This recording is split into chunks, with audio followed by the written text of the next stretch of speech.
بینەر و بیسەرین کوردستان 24 دەمەوە باش هیڤیا دەمێن خۆش و سەلامەت بوات خازین خۆشحاڵ و بەختەوەرین جارێک دنهاتی نەفدیداراوەین بەڕێز بۆ پێشکەشکردنا خەلەکە دیش بەرنامەی کوردی ئەف جارەژی دەهێنە خزمەتەوەین بەڕێز بوو سەبارەت بابەتێکی هەری گرنگ گەلانێن ڕەسەن ئەت ناو دەولەتێن نەڕەسەندا ئەبسەدەما وان هەڕەشە و مەترسیان کو کەفتینە سەر گەلانێن ڕەسەن الڕوێ کەلتوری و سیاسی و ئابووریڤە نەتەوێن ئێگرتی هەر ساڵ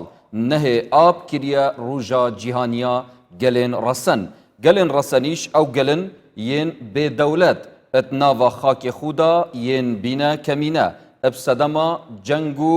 سنوورên نێڤدەوڵەتی ئەفجا ji بû زانیاریên ziyatır ئەت حەلەقا ئەف جارە البەرنامەی بە کوردی دێ تیشکێخینە سەر ئەvê mijarê دێهێتە گەنگەشەکردن دیگەل زۆر بەڕێز مامۆستا عەبدوڕەحمان سەدیق ناوێ خۆب ناوێ وەخێراتناکە گەرم جانابی مامۆستایتکێن زۆر بەخێر مامۆستا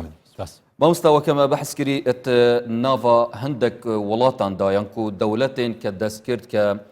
وەکو بژنێن نەخشە بوو کێشایە ئەو گەلانên ڕەسەن کە بنە کەمینەت ناڤە ماڵە خودان کوت ناڤە خاک و وڵاتی خودا لەوڕەمە دوێت ئەم بزانین تێڕوانینە ئاینی چەوایە سەبارەت ئەوان پێشبینیên گەلان هاتینەکردن و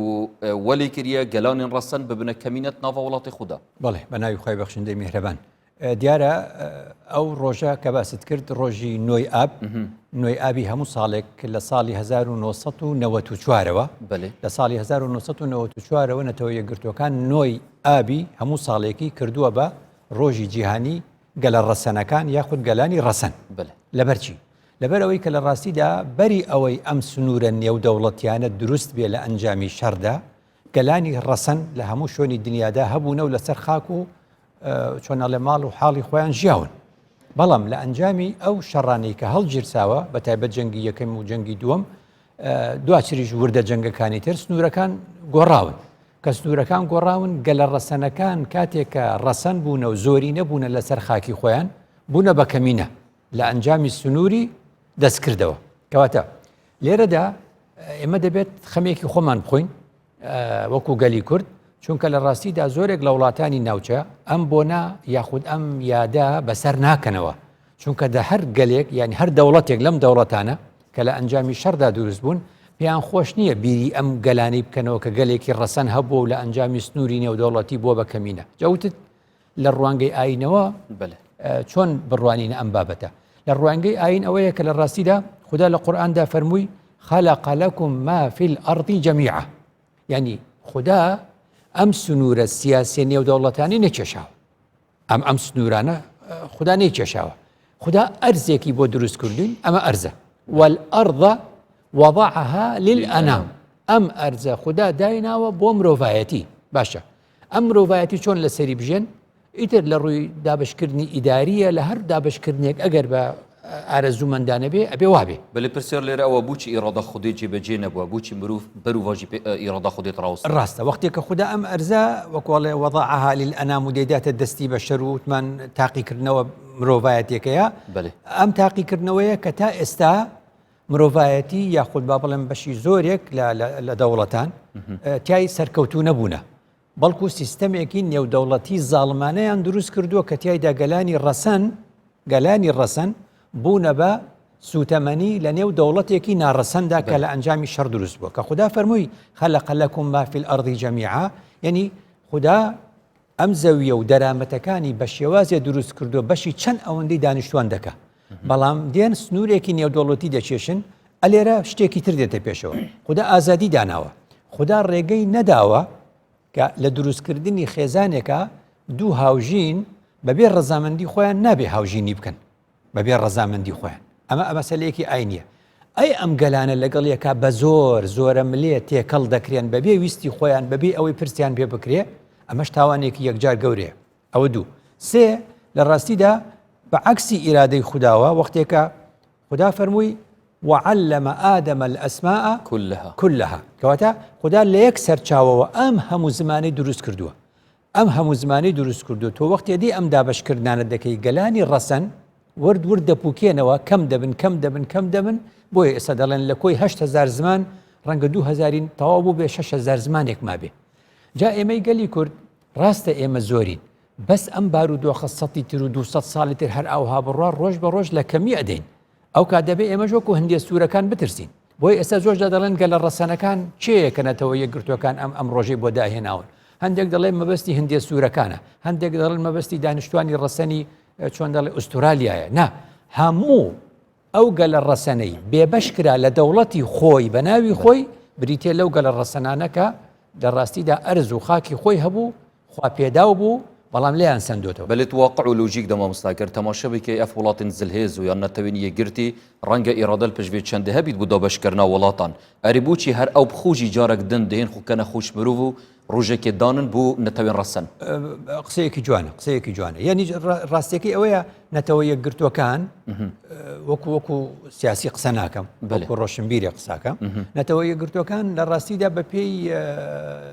یاداشتەکانی چۆن ئەڵێ مەسەلەن سکرتێری پێشووتری نەتەوە یەکگرتوەکان کۆفی ئەنان کۆفی ئەنان یاداشتەکانی خۆی نووسیوەتەوە دەڵێ ینی 8 ساڵ سکرتێری نەتەوە یەکگرتوەکان بووم هەموو شتێ لە دەستی من نەبوو هەر زلهێزەکان خۆیان لە چواری بەیانیش هەڵیان ساندوم چواری بەیانی لە ناو خەوا بوومە هەڵیان ساندوم وابکە وا بڵێ جاوا باشترین بەڵگەیە بۆ قسەکەت کە ڕاست دەکەی یعنی زلهێزان بەکردار دەتکەن بە قوربانی دوایش ڕۆژێکی دروشم ڕۆژێکی نێونەتەوەیت بۆ دانن ئەڵێن گەلانی ڕەسەن وەکو چۆن بڵێ هەست بە زەنبێک یان وەکو کوردەڵێ هەستکردن بە گوناه و تاوانەکەی خۆیان بکەن دێن بە سەرکردنەوەی تۆ لە ڕۆژێکە بەڵام بۆ ئێمە گرنگە چونکە ئێمە قوربانین دەبێت ئەم یادا بەسەر بکەینەوە جا چی ڕوئەدا لەو کاتە ئەوەی کە خوددا داوای لێکردین پێکەوە ژیانی ئارەزوومەندانە بکەین پێکەوە ژیانی ئارەزوومەندانە ڕوونادە لە کورد پرسیاریان نەکردو دەتەوێت لەگەڵ عێراقا بژەیانە لە کوردیان پرسیار نەکردووە لەگەڵ ئێران لەگەڵ تورکیا لەگەڵ سووریا دەبیانە لە هەندێک سوورەکان پرسیاریان نەکردووە قبول تا خەڵک لە ئەوروپا و بێ وڵاتێکی تۆ داگیرکە لە دانیشتوانی ڕەسەنی ئوسترالیا پرسیار نەکراوە ئەمە مانای چیە مانای وایە ئەو پێکەوە ژیانەی کە خوددا داینەوە بۆ مرۆڤەکان لە نێو دەچێت ئەوە ڕەهەندێکی ئاینی هەیە کە خوددا ویستی مرۆڤەکان پێکەوە ژیان ئەنجام دەن بەڵام لە ڕاستیدا لە ناوەچێ خاڵێکی تر ئەوەیە ینی زەرەرەکە ئەوەیە خوددا کە گەلان لەسەر خاکی خۆیان دروست دەکە ینی زۆرینە دەبێ بە کەمینە کورد لەسەر خاکی خۆی زۆری نەبووە خەتێکی ڕاست و چەپیان بەسەرا هێناوە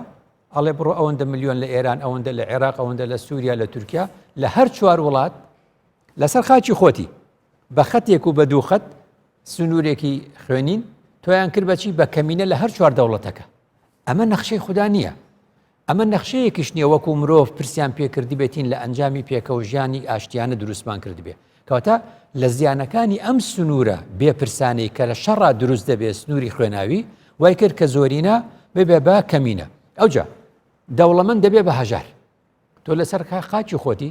هەموو دەرامەتە ئاویەکان هی تۆیە دەرامەتەکان زایەکان هی تۆیە دەرامەتی گاز و نەوت هەمووی هی تۆیە کاتێک کە سنوورەکان دەچێشرێ بە جۆرێک دیوێک هەژار دەبێت دیوێکی تر زۆر دەوڵەمەند دەبێت دانیشتوانێکی زۆر دەکەوێتە شوێنە دانیشتوانێکی کەم دەکەوێتە شوێن ئەمانەش هەمووی گرفتە لە ئەنجامی ئەمە لە ڕووی دەرونی تۆ کە ئەبینی بە ئارەزوومەندانە نەبێت نەفی کورد چەند جار لە دوای نسکۆی شۆڕشەکان کوردیان ڕەوانەی چۆ کردووە باشووری عێراق بۆ نوگرە سەلمان و بۆ دیوانی و بۆ زیقار و بۆ ئەم شوێنانە لەو کوردانە بپرسە لەو خەڵکانی خۆمان بپرسە هەست بە چه ئاوارە بوونێکەکەن یا ئاوارابی لە ئێران یا ئاوارابی لە وڵاتێکی تر ئەم نەفیکردنە چی دروستەکە هەستکردن بە غوربەت تۆ هەست ناکەیت لە خاکی خۆتی چونکە لە خاکی خۆت دەرکراوی بزانە بەری چەند سەد ساڵ وای لێ دێ کە مەسەلەن مەلایە باتەیی کە بەری چەند سەد ساڵ وەفاتی کردووە ینی لە شعرێکە وا دەڵێ ینی ئەگەیتە حەدێک ئینسان چەند ئیماندار بێ کە ئەم هەموو زوڵم مستەمەی لێ دەکرێ و هەست بە غەریبی و بە غوربەت دەکا یعنی بەڕاستی تووشی حاڵەتێکی دەرونی زۆر خراپ دەبێت تووشی گفتی ما مستاکە وەکو بژنی هەفوڵاتی مەلسەر خاکە کوردستانی ژیتن بەلێ هەگەر تەماشا بکەی ئیش ڕووی دەرونی و ڕووی سایکۆلۆژیە تاکێ کورد و ڕەنگە گەلک کەم و کورتیت ناودا بهێنە دیتن ئەرێ ئەوە بۆی چەندێت زەبریتن کە ئەم خدان کیانێکی سەربخۆنینە خدان دەوڵەت نینە سنوورێکی دیارکردنینە ڕاستە یعنی تۆ سێرەکە ئێوە عایلەیەکن خێزانێکن زۆرن با بڵین وانە دوای دێن دابەشتانەکەن هەر بەشێکتان بۆ شوێنێکە نێرن هیچ بەشێک کەس بە ئاسوودەیی ناکە وایە یعنی تۆ ئێستاکە کرد تەماشاکەی وڵاتان بەم سنوورانە دابەش دەکرێن ئاوای لێ دێ اینجا لە ئەنجامدا تو هەست بە غوربەت دەکەی بۆیە مەلای باتەی بەری چەند سەد ساڵەڵێ یعنی یا ئیلاهی دێ چەوابە بەڵێ یعنی بۆچی وای لێ هات بۆچی ئەبێ حاڵمان وابێ یعنی یا ئیلاهی دێ چەوابە مام دناف قەومی غەریب یعنی هەست بە غوربەتەکە وایە اینجا تۆ ناچارتەکەن وڵاتی خۆت ئەوەندە ناخۆشە بێ لە وڵاتی خۆت بێزارەبی هەڵدێ ئەچی بۆ هەندەران ئەوەش بەری 150 ساڵێک ڕەنگە حاجی قادری کۆی دەڵێ غەریبی غوربەتی بۆ کردم بە ئەوتان ئەوەندە غەریب بووم لە دەرێ ئەو غوربەتە بوو بە وەتەنی من ینی لەوێ زیاتر مامۆتا لە خاچی خۆم کاتە غەریبی غوربەتی لێ کردم بە ئەوتان سەراپا ئەرزی لێ کردم بە زیندان ئیدی لە وڵاتی خۆت دەرچووی سەراپا ئەرزی لێ کردم بە زیندان حاجی قادری کۆی دەڵێ تر بۆ هەر شوێنێکی تر بڕۆیت و هەست بە واقعی بوویتە بە زیندان زمانەکانمان تێکەچێ ئێمە زمانێکمانێ بە ناوی زمانی کوردی کاتێککە دابەشی 4 وڵاتەکەین زمانە کوردەکە لە ڕۆژەڵات فارسی تێکەڵە بێ لە باکوور تورکی تێکەڵە بێ لە عێراق و لە سووریا عەرەبی تێکەڵە بێ تاوای لێ دێ ئەم بەشانە لەگەڵ یەکە ناتوانن قسە بکەن ئەم دابەشکردنە جوغرافیایە تاریخمان دەشێوێنێ مێژوشمان تێک دەدا کە مێژومان تێکچوو لە ڕوویەکی ترەوە کەلتورمان تێکەچێت کە کەلتورمان تێکچوو ئیتر غوربەتێکی هەمیشەییمان بۆ دروست بەڵێ جەنابێت تەمام وەستا توژی وەسە نابینی کە بێژین ئەگەر نەتەوەک هەبیتن ناوە خودە لاوازی دروست بوو دێ بەرەفێ چەندێکی تن کە دابەشکاری دروست بیتیان وڵاتێن دیتر سەرزاڵ ببن ڕاستە کەواتە ئەو حاڵەتە بارێکی دەرونی وات بۆ دروستەکە لە دابەشکردنی یەکەم ناوەستێ بەڵکو زیاتری شێکەن جارێکی تر ئێمە لە سەردەمی چۆن ئەڵێ سوڵتان سەلیمی یەکەم لە ئێستا چۆن ساڵ ئێستا ساڵ 20 بەێ ساڵ 15 بوو 1515 لە 1515 ئێمە نزیکەی وەکوڵێ چەند ئیمارەتێکی کوردی ئەومان بۆ دروست بوو لە ئەنجامی ئەوەی شێخی بەدلیسی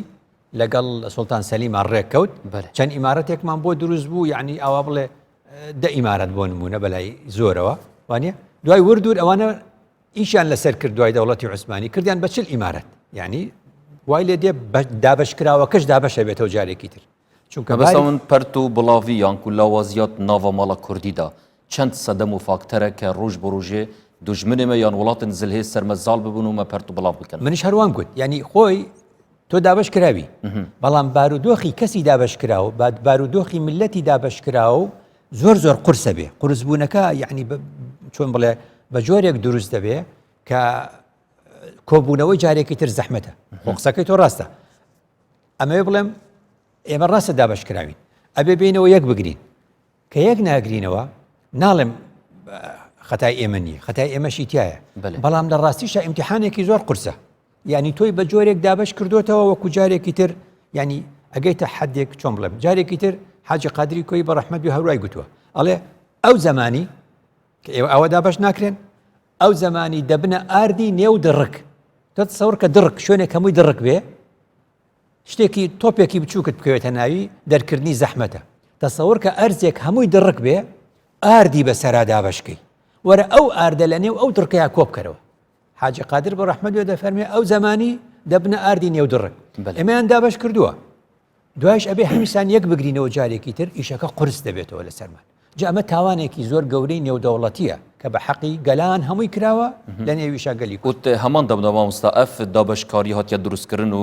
کێشانە ڤان سنوورێن وەکو جەنابێتە گوتی دەست کرد ئەرێت هەمان دەمدا دوژمنجی بوونە خەلقاندینە کە ئەڤل سەرلەوازیە خۆ بمینین و جارێک دەنەگەنەف ئەی چۆن ئێمە مشکلەمان چی بوو لەگەڵ وڵاتی ئێران مشکلەمان چی بوو لەگەڵ عێراق لەگەڵ سووریا لەگەڵ تورکیا ئەگەر ئێمە دابش نەکری کە ئەتکەن بە کەمینە بیتە شەڕ لەگەڵ زۆرینە بەێ ئەم شەڕە بەهۆی ئەو دابشکردنەوەی زۆر باشە کەواتە مامۆستا دەبێتن ئەم بزانین نەتەوێن یەگرتی بووچی ئەف ڕۆژە دانایە بۆ گەلانێن ڕەسەن کەمە ئاماژە پێدا دەمێکی داڕەنگە وان بخود دەست ئەدوێ چەندێ داهبیت ئەرێ مەرەماوان چێت دانانە ڕۆژەکەوەکو نەهێ ئاب ئەمریکا پێی دەڵێن گەلانی ڕەسەن یاخود گەڵە ڕەسەنەکان یا عەرەب پێی دەڵێ ئەشعوب ئەسلیە هەندێک جار پێی دەڵێ ئەشعوب ئەسیلە indigenous peoples یعنی ئەمە لە ڕاستیدا هەمووی بەیەکەوە نەتەوە یەکگرتوەکان وەختی ئەمەی دانا تعریفی نەکرد تعریف یعنی دەڵێن پێناسەکە دقیق و ورد گەلی ڕەسەن چییە بەڵام 5 صفەتی دانا وەرە ئەو 5 صفەتە تەماشاکە بزانە لەسەر کورد جێبەجێ دەبێیان نە یەکەم صفەت دەڵێ بەری غەزوو پێشی ئەوەی ئەو گەلە غەزوو بکرێ یان ئیستیعمار بێداگیری بکە بەری ئەوە تەماشای نەخشەکە بکە سێرەکەی ئەو گەلە لە ئەرزی خۆیدا بۆ بە فراوانی هەموو ئەرزەکەی خۆی بووە ئەمە خاڵی یەکەم بەری ئەوەی ئێمە داگیر بکرێن و بەری ئەوەی ئێمە ئیستیعمار بێتە سەری ئێمە وەکو کورد ئەم خاڵەمان تێدایە کە خاکی خۆمان بووە دوو دوای ئەوەی کە ئیستیعمار و غەزوش هاتوو دابەشیان کرد ئەو گەلە هەست بەوە بکە کە ئەو جیاوازە لەو گەلەی کە خراوەتە سەری یعنی چۆن یعنی کورد لە باکوور لە باشوور لە ڕۆژهەڵات لە ڕۆژئاوا هەستەکە جیاوازە لە فارس تایبەتمەندیەتوی هات بنە پاراستن وانە یعنی خۆی هەست بە خۆی دەکات شعور بە خۆی دەکات تۆ دەزانی عەرەبنی تۆ دەزانی فارسنی تۆ دەزانی تورکنی کەواتە ئەو هەستە تێدایەنە تێدایە لە تو نابینی ئەگەر ئەف داگیرکاریە بەردەوام بیت و یعنی نەهێتە چارەسەرکردن ڕۆژێک دێتن شوناسژی دڵدەستچیت ئای چۆن ئەلێرە گرفتەکەیە من خەمی ئەوە ئەمەی ئێستا کە کراوە لە 1916 تازەکەی دەڵێم باسی چاڵدێران ناکەم 1514 باسی سایکس پیکۆ بە دواوە دەکەم خۆ 100 ساڵی تر ئاوا بێت چیمان لێ دێ ئەمە گرفتێکی یەکجار گەورەمە سەتی تر وا بێت چیمان دێ بەسەر دێ لەبەرەوە یعنی هەندێک کەس دەڵێ ئێمە زۆرین بەس آخر ئەو زۆریە لەژێر خەتەردایە خۆ هەندێک سوورەکانیش کاتی خۆی زۆر بوون دوای وردورد کەمتر بوونەوە کەواتە نەتەوە یەکگرتوەکان نیشانەی داناوە بۆ گەلی ڕەسەن دەڵێ بەری غەزوو بەری ئیستیعمار ئەوانە لەسەر خاکی خۆیان زۆری نەبوونە ئەوە لە کووردا دەرەکەوێت دوو دەڵێت پشتی غەزوو پشتی ئیستیعماریش کە وەختێ دابەش بوون شعورێکیان هەیە ئەو گەلانە هەست دەکەن کە ئەوان جیاوازن لەو گەلەی خرانە سەری ئەوەش وەکو باسم کرد ئەوش جارێکی تر لە ئێمەدا هەیە سێ هەست دەکەن کە لەو ئەرزەی دابش کرا و ئەمانیان خستە سەر ئەمان لەوێدا دەسەڵاتدار نین دەسەڵاتە دەستی ئێمەدا نییە وایە حتا بە هەرێمی کوردستانیشە بەغدا بڕیاریدا 6 2021 هەڵبژاردن بێ ئەگە سەری گرت هیچ دەستی پرسی بە ئێمە نەکردووە لەسەر ئێمەش جێبەجێ دەبێ ها بینی تۆ کەواتە پرست پێ ناکرێ ئەو بڕیارانی دەڵێن ئیتیحادیە بەو شێوازە کەواتە ئەم سیفەتەش جارێکی تر لە تۆدا هەیە کە تۆ دابش کرایت و لەسەر خاکی خۆت و هەست دەکەی جیاوازی بەڵام لە هەمان کاتدا تۆ لەوێدا دەسەڵات لە دەستی تۆدا نییە بڕیارەکان لە دەستی تۆدا بێ خاڵی چوارەم دەڵێ ئەو گەلە بەردەوامبوونیەکی مێژووی هەیە لەسەر خاکی خۆی چۆن دەڵێن قەڵای هەولێر ئەو قەڵایەیە کە لە ڕۆژی دروستبوونیەوە بەردەوامی دانیشتوانی تێدا بووە یعنی ڕۆژانە بۆ قەڵات چۆڵ بێ بڵێن یەک ماڵی تێدا نەماوە هەر هەیە ئەم نمونەیە نەتەوە یەکگرتوەکان دەڵێ گەلی ڕەسەن ئەو گەلەیە بەردەوامی مێژووی هەیە لەسەر خاکی خۆی نەبووە ڕۆژە لە ڕۆژان خاکەکە خۆی بەجێ بێڵێ و یەک کەس لەو گەلەی تێدا نەمێنێ نەبووە بیکەینە سەر کورد نەبووە ڕۆژە لە ڕۆژان کورد هەموو خاکی خۆی بەجێ بێڵێ کوردستان نەمابێ نەبۆشتیوە کەواتە خاڵی چوارەمیش جارێکی تر لە ئێمەدا هەیە پێنجەم دەڵێ ئەو گەلانە بەچی دیارە ڕەسەنن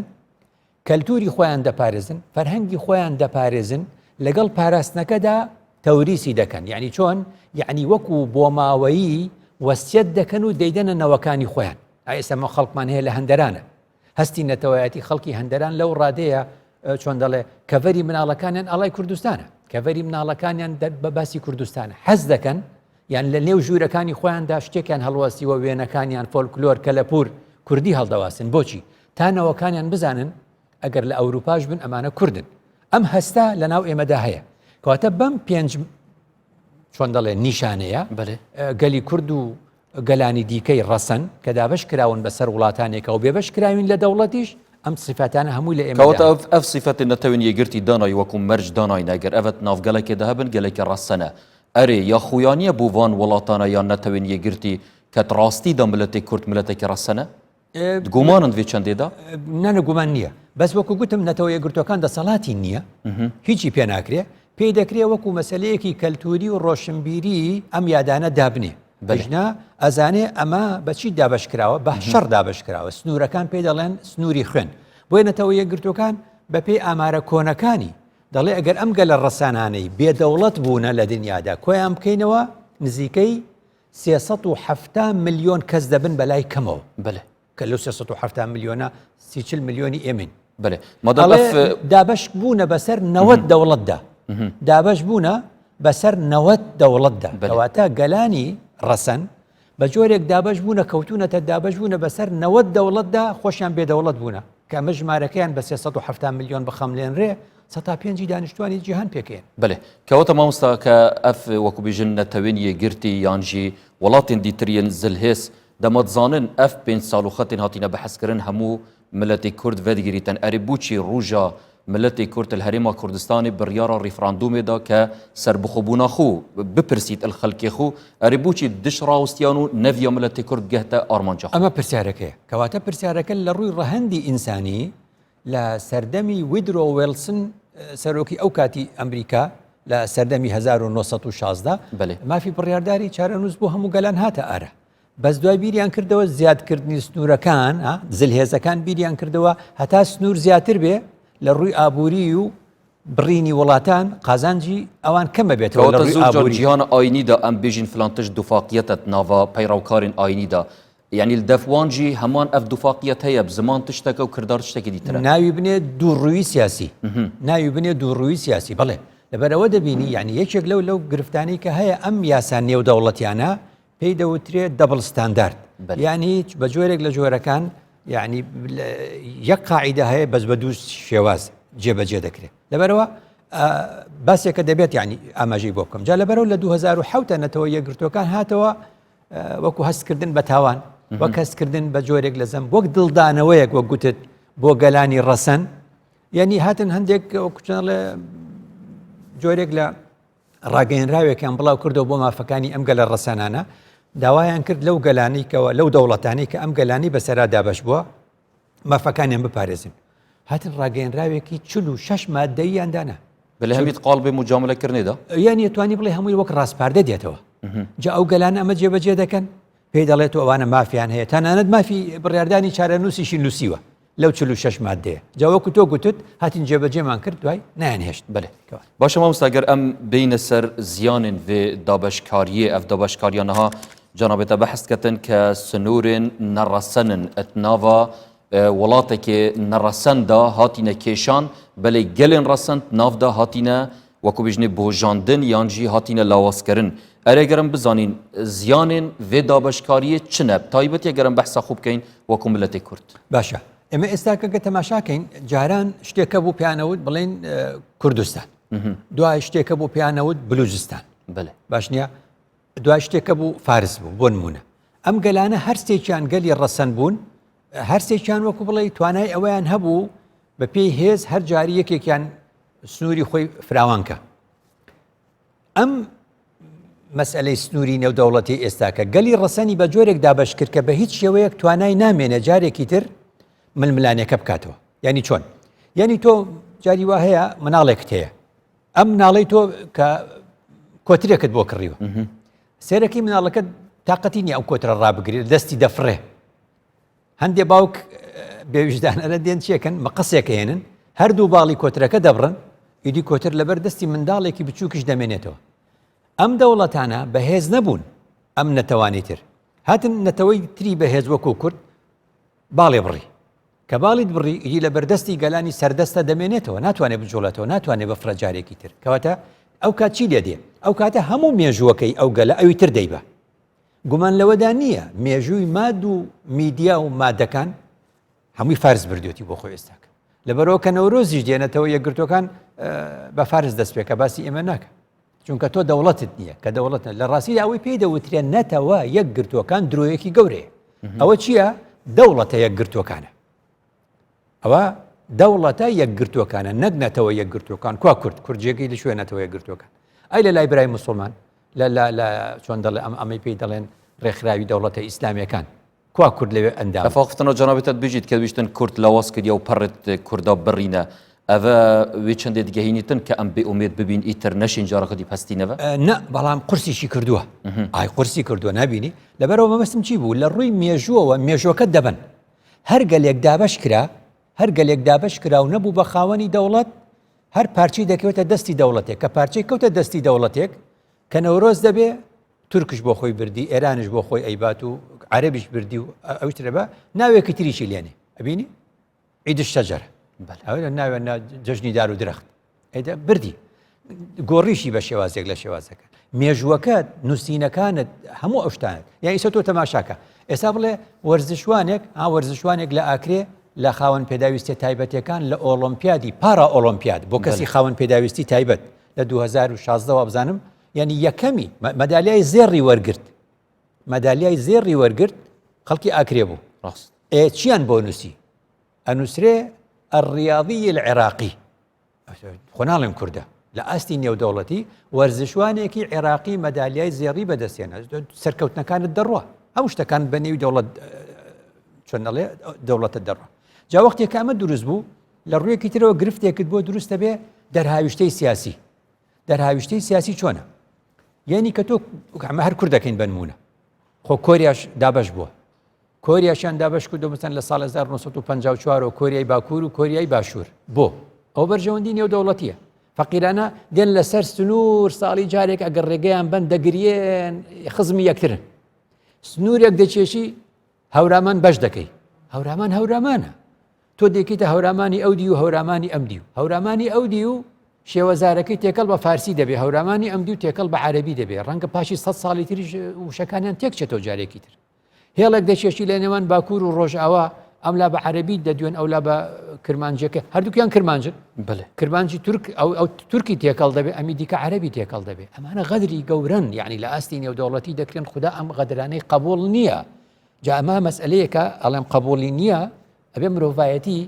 ئەمڕۆ ئەوەی خاوەنی دەوڵەتە لە خەمی ئەو گەلانە بێ کە خاوەنی دەوڵەت نین چونکە مافەکانی ئێمە هەمووی لێرە دەبێت دوێگافکێ دەمامۆستا زۆربەی هەرە زۆری ئاختنی جەنابێتە سەر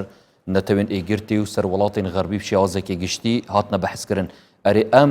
خدانی هەندێک وڵاتین دیترین ئەقلیمی کە هەمان دەمدا وڵاتین ئیسلامینە بەرنامەمەژی ڕوشنبیریەکە ئیسلامیە ئەرێ ئیسلاما پیرۆز چەند تەکەسکریە سەروێ چەندێک و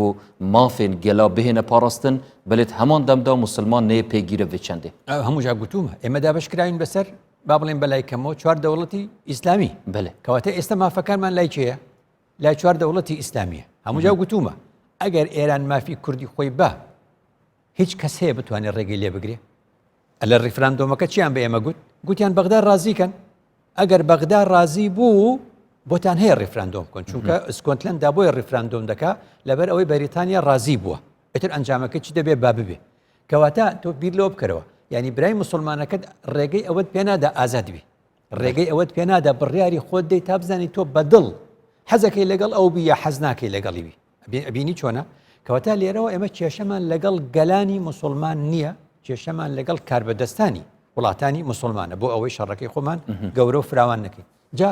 ئەم ئیفرازە سیاسیە ئەبینی کوردی تووشی چی کردووە یعنی تۆی دابش کردووە وەختێ دابش بووی لاواز دەبی وەختێ لاواز دەبی وەکو گوتت بێئومێد نابین هەوڵە دەین بگەین بە ئەنجام کە هەوڵە دەین بگەی بە ئەنجام یەکێکمان دەڵێ ڕیفراندۆم ئەوی دیکە دەڵێن نا لە چوارچێوەی عێراق ئێستش نابینی ئێمە گرفتمان بۆ دروست بووە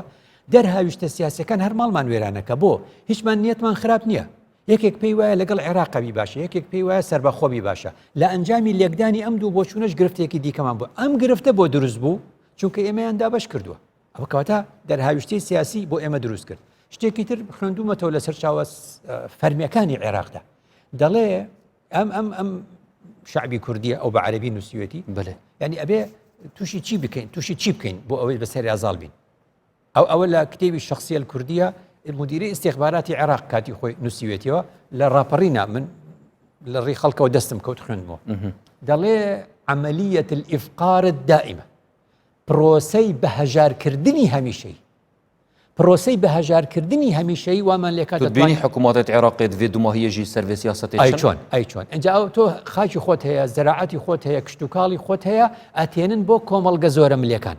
تۆیان لە بەرهەمهێنەرەوە هێنایە نێو کۆمەڵگە زۆرە ملێکان تۆیان کرد بە بەکاربەر کەواتە بەهانای نها کە هەنە کە بێژن بودجە نهاتنش بەر دابەزینا نرخی نەفتێ و یان کۆڕۆنای ئەڤەتنی بەهانانە بڵێت حەقیقەتدا سیاسەتەوەنەوە کە ملەتی کورد فەقیر بکەن بەشێکی خۆی ڕاستیە بەڵام بۆچی وەکو ئەڵێ لە ئاستی عێراقا کاردانەوەکایە ئەفۆن ینی ڕنگدانەوەی ئەو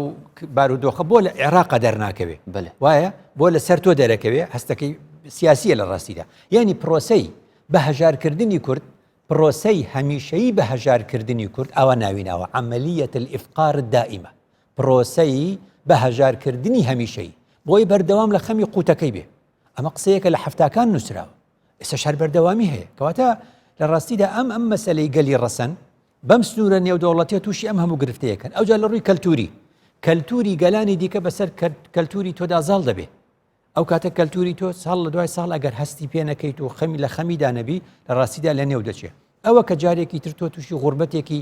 چۆن ئەڵێ هەستکردن بە نامۆبوون ئەبی لە ڕووی دەرونیەوە یعنی خەڵک لە وڵاتی خۆی بۆ مەناموە خەڵک لەم وڵاتە هەست بە غەریبی دەکا کە ئەم بارودۆخە بەم شێوازەی لێ دێ بەشێکی لە دەستی خۆمانە ئەتوانین لە ناوخۆچاکیکەین بەس ئەگەر ناوخۆیەکەمان چاکرد بەشێکی لە ئاستی نێودەوڵەتیە ڕاستی زۆر زەحمەتە اینجا لێرەوە گەلی کورد کە گەلێکی ڕەسەن بۆ لەسەر خاکی خۆی ژیاوە ئەو کاتە وەکو پێغەمبەر فەرمووی درودی خوای لەسەر اليد العليا خير من اليد السفلى بە کوردی یعنی دەستی بڵند باشترە لە دەستی خوارەوە یعنی چی یعنی دەستی بەخشەر باشترە لە دەستی وەرگر یعنی پێمان دەڵێت تۆ ببەخشە سوالکەر و دەرۆزەکەر مەبە دەبینی بەم شێوازە لە هەر چوار پارچەی کوردستانە حتى سەردەمی زوش بەدیع الزەمان سەعیدی کوردی لە یەکێک لە نامیلکەکانیدا لە 1970 نووسیوێتی دەڵێ لەم ئەستەمبوڵە کە پیاسە دەکەم و لەم ئەستەمبوڵە کە دێم و دەچوم شتێک خەفەتم پێ دەدا ئەویش چییە کورد دەبینم هەیە بەس کوردەکە هەمووی حەماڵی دەکا کوردەکە وەزیفەیەکی بڵندی نییە هەمووی خەریکی حەمباڵی و حەمباڵی پێ ئەم کارین ببیژین مامۆستاگەر ئەم لە هەرێما کوردستانێت گرتی نەبین کۆک نەبین گەلێکتر ئەم چینە ژێر باندورە سیاسەتا دوژمنی ئای چۆن کەواتە یعنی ئێستێمە بۆیە دەڵێم ئیشەکە ئێمە گەورەترە لە خلافی حزبی خەمەکانی ئێمە گەورەترە لە خەمی شارچێتی ئەم دابشکردنە بە جۆرێک وای لێ کردوین ئەوەندە خەممان زۆر بووە ئەوەندە خەممان زۆر بووە کەوتوینەتە شەڕ لەگەڵ یەکدی کە دەکەوینە شەڕ لەگەڵ یەکدی خەمەکانمان لە کوردستانی گەورەوە دەچێتە پارچە لە پارچەوە دەچێتە نێو شار لە شار دەچێتە نێو قەزا دەچێتە نێو عەشیرەت ورد و دوامان لێ دێ ئەوە بکەوتم بەری 150 ساڵ حاجی قادری کۆی بەڕەحمەت بێ کە گوتی ئەو زمانی دەبنە ئاردی نێودڕک شێ دەتوانێت ئاردی نێودڕک کۆ بکاتەوە زۆر ئەو کاتە زەحمەتی من هەردیاوی پرسیێرۆ ڕستەی جەنابێت تەبگە مامۆستا لێکدانەوێن بیرمەندین کورد یعنی چی گوتیە دەربارەی وێ دابەشکاریە نەتەوێن ڕەسەن تۆ دڵداری شاعر دەناسی خاوەنی سرودی ئەیڕەقیب دڵداری شاعر بەری ئەو لەدایک بێ خوشکێکی لەدایک بوو خوشکی گەورەی بە ناوی زەینەب خان یعنی ئەوەنە ناسراوە مامۆستا عەبدوڵڵا زەنگەنە ڕێزم بۆی هەیە ئەو ئەم شتانی دۆزیەوە و دیوانەکەی زەینەب خانی لە چاپدا زەینەب خان خوشکی گەورەی دڵدارە لە 1900 لەدایک بۆ لە 1963 وەفاتی کردووە جا ئەو کاتێک کە دڵدار لەدایک بووە زەینەب خان ئەو کاتە دیوانی هەبووە ئەو کاتە شعری وتووە ئەجا ئەمە بچینەوە بۆی بزانین ئەم دابشکردنەی کە کوردستانی پێدابشکرا لە 100 ساڵی ڕابردوودا ئەڵێن لە خەڵکی ئەو زمانە بپرسن کە تیای ژیاوە من ئێستا قسە بکەم ڕەنگە قسەکەم زۆر ئەوە نەبێت دەڵێن تۆ خەڵکی ئەم زمانەی تۆ بەری 100 ساڵ نەبوویتە با بزانین ئەو ڕۆژەی کە سایکس پیکۆ دەبێ و لە 1916 خۆ زەینەب خان عمری 16 ساڵە ئەو کاتە وانە کە ئینگلیز دێت و لە 1970 و ئینگلیز دێت لە 1920 ئەو عێراق دروستەکە و کورد بێبەش دەکا یەکێک لە شعرەکانی زەینەب خان ئەو کاتە کە نووسیوێتی دەڵێ بەریتانیا خوا بتگرێ بەریتانیا خوا بتگرێ خوا وە کوردت بەسەر بێنێ ئەمە قسەی زەینەب خانی خوشکی دڵدارە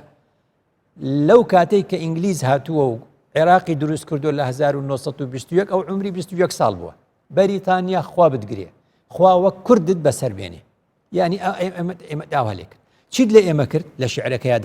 دەڵێ بووی بە زەلزەلەی قیامەت بە بەریتانیا دەڵێ بووی بە زەلزەلەی قیامەت وها تەفرەقەت تێخستین چۆن دەڵێ خوا فەرمێ ئینە زەلزەلەتە الساعەتی شەیء عەظیم یعنی زەلزەلەی قیامەت بێ ئەرز و ئاسمان هەمووی شی دەبێتەوە هەمووی هەڵدەوەشێتەوە لەبەر یەک دەڵێت تۆ هاتی ئەم کوردستانت ئاوا لێ کرد بووی بە زەلزەلەی قیامەت وها تەفرەقەت تێخستین لەسەر دنیا جەهەنەمت بۆ هەتایە بۆ داخستین لەسەر دنیا جەهەنەمت تا هەتایە بۆ داخستین لەسەر ئەم دنیاە تا هەتایە چیت بۆ جەهەنەمت بۆ داخستین جەهەنەمێکت بۆ ئێمە کردەوە کە ئێمە ئاوا لێ کرد ئەمە قسەی کچێکی کووردە کە شعری ئەو کاتی نووسیوە لە ڕۆژنامەکاندا بە ناوی کچی کورد بە دوای مامۆستا عەبدوڵڵا زەنگەنە یادی بەخێر دۆزیەوە کە کچی کورد چییە زەینەب خانە زەینەب خان مەبەستم بزانە ئەمە کچێکی کووردە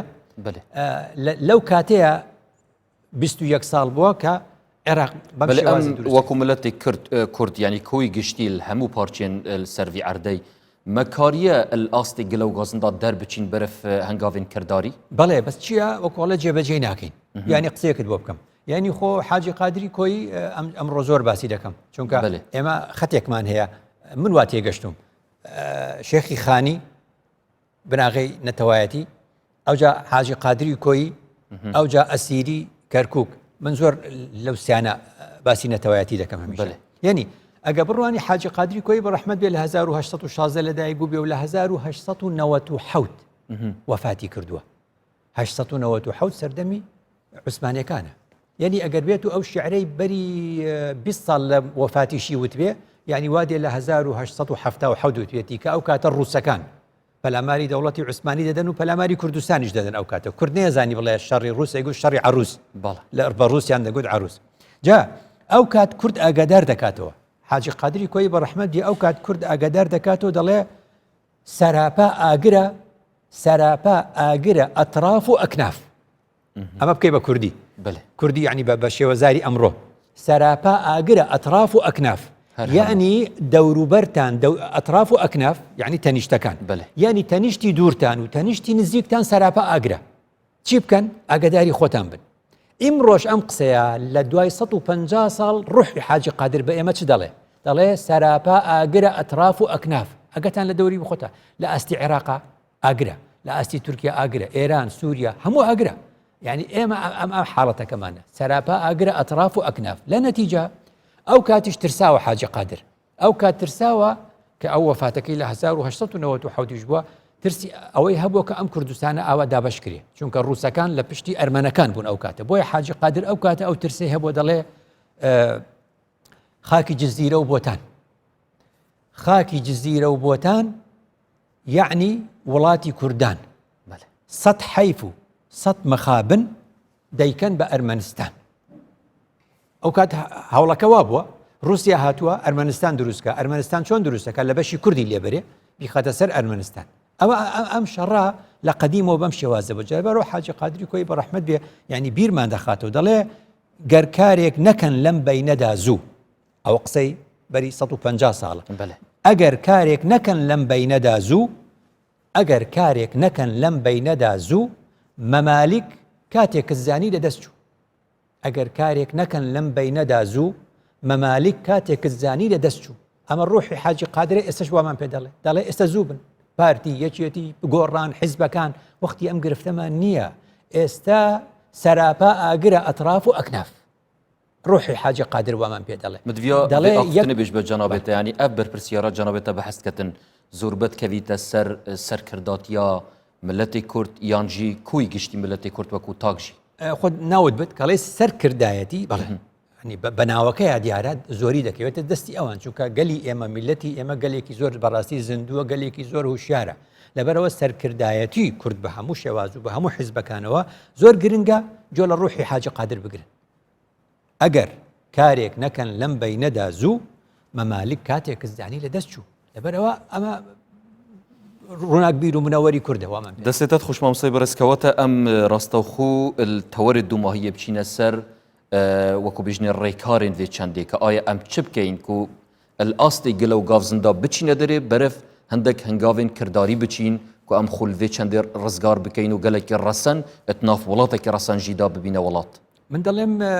ڕۆشنبیری هەنگاوێک وەکو چۆن دەڵێ لە پێشی سیاسەتەوەیە من لە سیاست قسە ناکەم بە شێوازێکی گشتی لە ڕۆشنبیری قساکەم یعنی ڕۆشنبیرانی کورد چۆن دەڵێ ینی دوو جارێکی تر حاجی قادر ڕەحمەتێکەوتی تەکبیر بکەن وەکو هەنگ ینی جۆشێ بدەن وەکو هەنگ تەدبیر بکەن بە بێدەنگ ینی زۆر پێویستیمان بەوەیە ئێمە بە بێدەنگ بەمانای ئەوەیە بەبێ ئەوەی ینی فەوزا دروستکەین بەبێ ئەوەی زەوزا دروستکەین بین لە گرفتە بچووک و ئاریشە بچووکەکان بەرزتر بین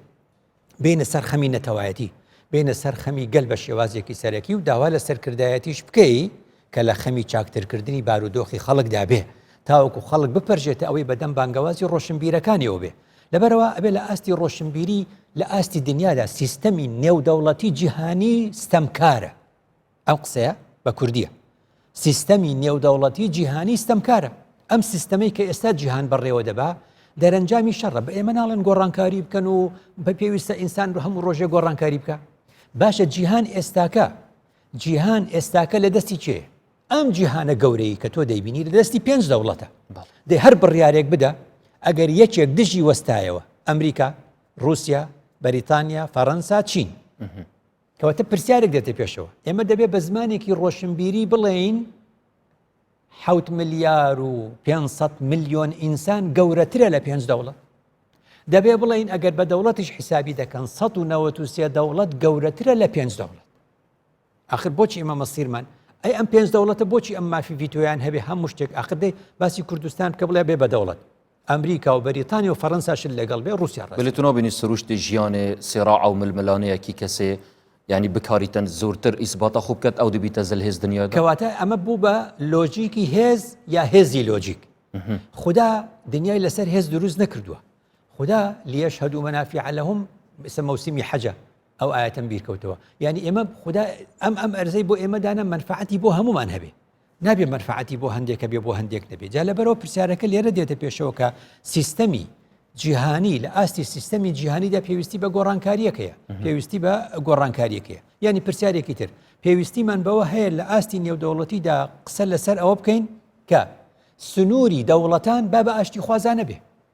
ئەگەر تۆ پێ دوای بە سنووری نێودەوڵەتی خوێنینە بە خوێن دروست کراوە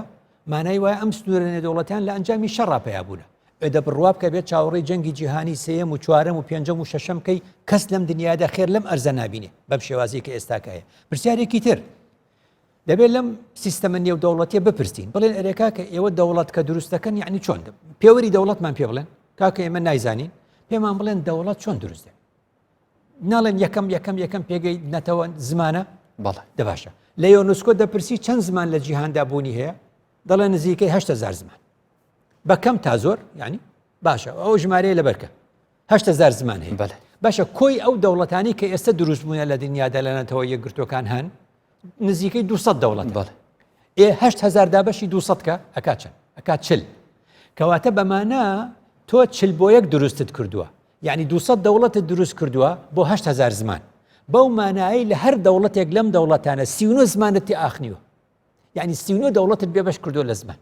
کەواتە تۆ ئەم پێوەرەش ڕاستەقینە نەبوو کەواتە پێوەرەکە ئینگلیز زمانی خۆی هەیە دەوڵەتی خۆی فەڕەنسا زمانی خۆی هەیە ڕوس زمانی خۆی هەیە یابان زمانی خۆی هەیە چین زمانی خۆیە کاتە کوردی زمانی خۆی هەیە کەواتە ئەمە پێوەرە بۆ ئەو پێوەرە بۆ من پێوەر نییە سیستەمی نێودەوڵەتی پێچوونەوە پێ قسەیەکی تر دەڵێن کاکە تر بارودۆخەکە وایە دە پێکەوە بژین بۆ پێکەوە ناژین ئەی مەگەر ئێستا چەند وڵاتی ترمان هەیە پێکەوە دەژین منش دەڵێم ڕاستە من دەزانم وڵاتێکی ناوی سویسرایە خەڵکی ئێمەش وڵات کەس و کارمان دۆست و برادەرمان لەوێن دەزانن خۆ ئەم سویسرایە کە دابەشی کەیس نزیکەی 170 ئەڵمانیە نسبەتێکی لەوە ینی کەمتری ئاوەوەریگرە ئیتالیە نسبەتێکی تری فەڕەنسیە بەس تۆ وڵاتێک و سیستەمێک و حکومڕانیەکی وەک سویسرا بە من بدە لەم عێراقا تا منش ئەوە بژێم پێکەوە دەڵێن ئەوە نییە کەنەدا کیوبیکی هەیە وەکو کوردستان وایە ئێمەش دەڵێم وایە مافی بڕیاردانی چارەنووس کەنەدا دەیدا بە کیوبیک چەندجا ڕفراندۆمیان کردووە دەڵێن ئێمە جانابینەوە بۆ چونکە کەنەدا ئەوەی بۆی کردوین زۆر باشترە لەوەی کە خۆمان دەیکەین ئەمەمانەی چییە کاکە تۆ ئەو عێراقم بۆ بکە بە کەنەدا وەڵام منی جانابمەوە تۆ ئەو عێراقم بۆ بکە بە سویسرا منیش دەڕاستی جانابمەوە جا لەبەرەوە پێوەرە خوداییەکان کە بریتین لە بەهای ئینسانی پێویستە بێتە نێو سیستەمی نێودەوڵەتی جیهانی خدا فەرمووی وەجەعەلناکم شعوبا وقبائل لتعارفوا باشە مامۆستا ئەف تەجانبێتە بەحثکەی ڕاستیت مێشکی من دەهەبوو کە خودی تعاڵت بیجتن وەجەعەلناکم شعوبا وقبائلا ئەvە ئێرادە خودێ حەزە خودەیە بەلی بوچی رب العالمین یعنی پێداگیر نەبووە لەسەر حەزە خۆ کە ملەتێکی وەکو کورد یعنی ئەوژی خدان سنوور بیت و خدان پاراستنە سنوورت خۆ بیتن ئەخرەوەمان لەبیر نەچێ ئێمە کە لە ئەرزاین لە بەهەشتدا نین یعنی خدا نەیفەرمووە من تەدەخل لە ژیانتان نەکەم ئەگەر هەموو ئیشەکانمان بینە دەستی خدا ئێمە چیمان کرد خدا فەرمووی ئێوەم نارد بۆ ئەم ئەرزە واستعمركم فيها استعمار بمعنى خراپەکەی ئەوەیە کە دێن داگیرتەکەن خدا فەرمووی هەمووتان ئیشتان ئیعمارکردنی ئەم ئەرزەیە کەواتە ئێمە لە تاقیکردنەوەی ئەم تاقیکردنەوەی کە ئێستا تێداین وڵاتانی زلهێز تیایدا سەرکەوتوو نەبوونە ئەو گەلی کووردە لە ڕۆژی قیامەتدا وەکو داواکاری گشتی لە بارەگای خدا ئەم 370 ملیۆنەی بێدەوڵەت کراون دابش کراون بەسەر 90 دەوڵەتی جیهاندا 105 دانیشتوانی جیهان پێکەێنن کە ئێمەشی تیاین ئێمە هیچمان بۆ نەکرد لەم دنیاە من دڵنیام من و تۆ هەموو کوردێک و هەموو ئەم گەلانەی تر کە بێبەش کراون لە حزوری خدا و لە بارەگەی خوا ئێمە داواقەی دەکەین لەسەر ئەم وڵاتانەی کە ئێمەیان والێ کردووە بەڵام لە دنیا چی بکەین لە دنیا مافی ئەوەی ئەمە شتۆرشێکی ڕۆشنبیری ئەڵەم ڕۆشنبیری بەرپاکەین تاوەکو دەریخین ئەمە ئینسان بەم سیستەمە ناژێ دەوڵەت بەم سیستەمە بەڕێوە نابرێ خدا فەرمووی واختلاف ئەلسینەتیکم و ئەلوانیکم دەبێ ئیرادەی خدا بهێنی دەدێ خدا فەرمووی ئێوە کە دەژێن ئاینی جیاوازن لەگەڵ یەکدا بژێن خدا یەک ئاینی فەرز نەکرد خدا سنووری فەرز نەکرد خدا یەک مەزەبی فەرز نەکرد خدا ئەم پێکەوەژیانی بە ئێمەدا هەمومان نها جانبێتە مامۆستا زۆر تەکەس وەکو بژنێ سەر ئاستێ نێودەوڵەتی وڵاتین جیهانێ بەحسابێ چەندی کرد کە هاتیە یعنی کار سەروێ چەندێ هاتیە کردن کە وڵاتان ئەنکو هەندێک نەتەوان بچەوسین بکەنە کەمینەت ناوا وڵاتی خوددا ئەریما وساگەرم بەحسان نافخوا هەرێمە کوردستانی بکەین بۆ نمونە ئان وەکو گەلێک کورد پشێوازێکی گشتی هەستا نەتەوەیی بەرف لاوازبوونی چوویە ئەرێ ئەڤەژی مەترسیاوی کێمترە ئش مەترسیا وەکو بژنەوان نەهامە بەحسکردی ناو بەرنامەیدا من دەزانم هەستی نەتەوایەتی هیچ کات بەرەو لاوازی نەچووە بەس لە داخی گرفتە ئابوووریەکانمان لە داخی بێموچەی و لە داخی بەبوجەی لە ماڵی خۆشتا هەنەجار ئینسان تووڕە دەبێت من دڵنیام لە چاکی گەلی کورد من دڵنیام لە هەستی نەتەوایەتی گەلی کورد بەڵام بێتاقەتە لە ناعەدالەتی بێتاقەتە لە گرفتی ئابووری کاتێککە گرفتە ئابوووریەکان چارەسەر دەبێت کاتێککە گرفتە نێوخۆیەکان کاتێکە چۆن دەڵێ بۆ چوونە سیاسیەکان نزیک دەکەیتەوە لە یەکتر ئەو کاتە ئەم گرفتانەمان نامێنێ جا لەبەرەوە مەسئلەیەکی زۆر گرنگە لە بیرم نەچێ ئێمە ئەو گەلەین کە خۆمان لەو جواباسی خۆمان دەکەین گەلی ڕەسەنین بەڵام ئێمە بڕیارمانداوە ئاشوریش لەگەڵ ئێمەدا گەلێکی ڕەسەنە خۆ ئاشوریش بێبەش کراوە لەوەی دەوڵەتێکی هەبێ بە ناوی ئاشورەوە کە لە کاتێکە هەبووە وەکو میدیەکان ئاشوریش هەبووە لە کاتێکدا چۆن دەڵێ ئێمە گەلی ترمان لەگەڵ لەم کوردستانەدا ینی دەڵێن بەپێی یاسای زمان لە هەرێمی کوردستاندا ئێمە ئەو گەلە ڕەسەنین کە هەرچەند خۆمان بێ مافکراوین بەڵام بەو مافەکەمەی هەمانە بەپێی یاسای زمانە فەرمیەکان لە هەرێمی کوردستان وتومانە زمانی کوردی زمانی عەرەبی زمانی سریانی زمانی ئەرمەنی زمانی تورکمانی ئەمانە زمانی فەرمین لە هەرێمی کوردستان بەپێی یاسای ژمارە 5 2015 بڕیارمانداوە 8 ئاین لە هەرێمی کوردستاندا هەبێ ئەمە مانای وایە کە ئێمە ئەگەر دەوڵەت بین ئەو یەدڵعولیایە دەبین ئەو دەسە بەخشەرە دەبین کە دەتوانێت گەلانی دیکە لەگەڵ ئێمەدا بشێ لەبەرەوە دەبینی بێبەشکردنی ئێمە ئەگەر ئێمە دەوڵەت بووینایە بۆچی ئەنفال دەکرێن ئێمە دەوڵەت بووینایە بۆچی ئێستا یادی ئێزدەکان بکەرەوە تۆ جارێکی تر بۆچی ئێزدی وای بەسەردی ئێزدی ئەگەر لە کوردستان نابێ و شنگال لەسەر کوردستان بێ قەت وای لێ دێ وای لێ نایە ئەگەر کوردستان دەوڵەت بێ وای لێ دێ وای لێ نایە کەواتە ئەمان وڵاتێکی وەکو ئیسرائیل مامۆستا کە دەست هەیە ئەدانانە زۆر وڵاتاندا یعنی کو بوو تەسیسکردنا وڵاتان ئێکش سیاستمەدارên وی وڵاتی ئاماژەداوی چەندێ دوان ڕژین بوریدا کە بژیتن کوردا خەونە کەبوو کە ببنە دەولەت بەڵام خەونە خۆش دەستدا ئەرێت و چەند چ ئەخفتنێکی سەبارەت بێ چەندێ ئێمە زۆر گرنگە ئەمجا دەڵێن قسەیەک دەکرێت میدیاکانی ئێمە گەورەی دەکەن یعنی دەڵێن پەرلەمانتارێکی عێراقی وایوت ئەوجا چێ پەرلەمانتارێکی عێراقی پەرلەمانتارێکە لە چوارچێوەی 270 پەرلەمانتار بۆ 325 پەرلەمانتار بۆ نمونە یعنی مەبەستم چی بوو مەبەستم ئەمە زۆر جەمە خوێند بۆ ئەو قسەیە یعنی بۆ من مەسەلەیەک نییە يعني للدنيا 7 مليار و500 مليون انسان هي تنابين يف اختن هالقلاوي دراسات وانا يك دراسه خو دراستي لبروا برسال ليره دايا ك كسك دراسەیەک دەکات دەبێ ئاگاداری ئەوەش بین ئەمڕۆ لە ئاستی دنیادا دراسات زۆر دەکرێت ئەم دراساتانەش بەری نین هەموو جار دراساتێ ناومێد دەکات تۆ زانی ئێستا لە من نازم ئەو برادەرە نازانم بەس خەڵکی تر تۆ ئەزانی ئێستا توێژەر هەیە لە ئاستی جیهاندا پارەی پێدەدەن توێژینەوەیەک دەکا دەڵێ کورد قەت نابێ بە هیچ بۆ نمونە بۆ وا دەڵێ وایە بکەنە کلتور و سەقافەت ئێمە دەبێ يعني پشت ئەستور بین بە ئیرادەی خدا گەلێکی دروست کرد نابێ لە نێو بچێ وجعلناكم تۆتە جعل یعنی کورد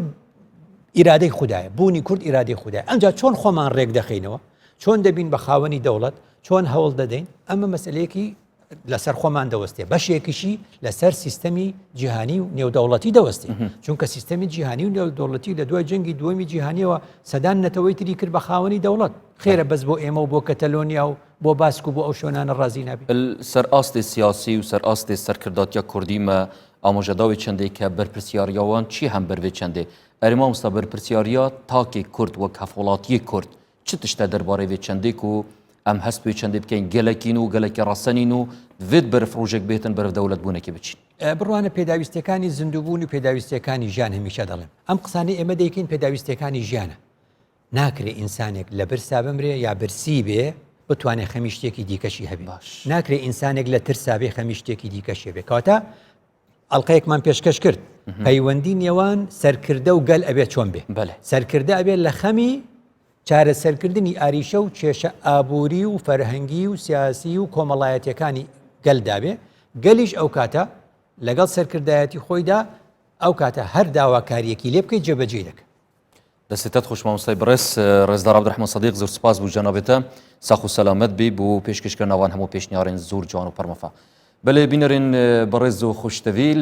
ئاوای دەهینە دومایاوێ خەڵکێژی زۆر سپاس بۆ هەمووین بەڕێز کە هینژی بەشدار بوون دگەلمە ئەدبینەریەدا هیڤیاماوە مەشیاویتن خزمەتەکا بچیک پێشکەشی هەوێن بەڕێز بکەین بمینم خێر و شاد هیڤیاوەیەکێ گەلێک کورد هەر گەشاوە بیت و ڕۆژ بۆ ڕۆژ بەرف هێزبوونی بە بچتن ساخ و سەلامەت